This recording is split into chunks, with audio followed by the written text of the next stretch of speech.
Malawi.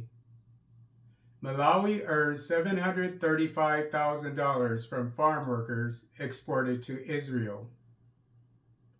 Malawian Finance Minister Simplex Banda announced that the Malawian government has received $735,000 from its controversial agreement with Israel to send Malawians to Israel as farm workers.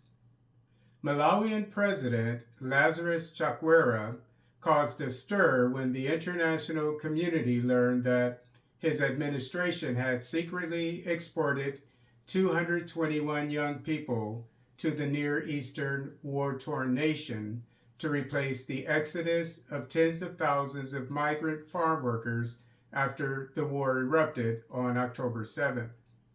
The current labor agreement calls for the Malawian farm workers to receive only 10% of their salaries, while the remaining 90% is deposited into Malawian bank accounts to be converted into Malawian kwacha. Meanwhile, Malawi increases its foreign reserves in US dollars to improve the nation's economy. However, some of the migrant farm workers complain that the 10% they receive while in Israel is not enough for them to live on due to the high cost of living.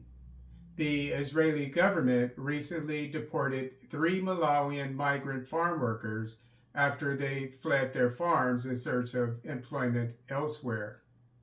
Nonetheless, Israel and Malawi are currently in talks to up the ante of the current 1,000 or so Malawian workers to 100,000 through a government-to-government deal, which would cut expenses by eliminating recruiters.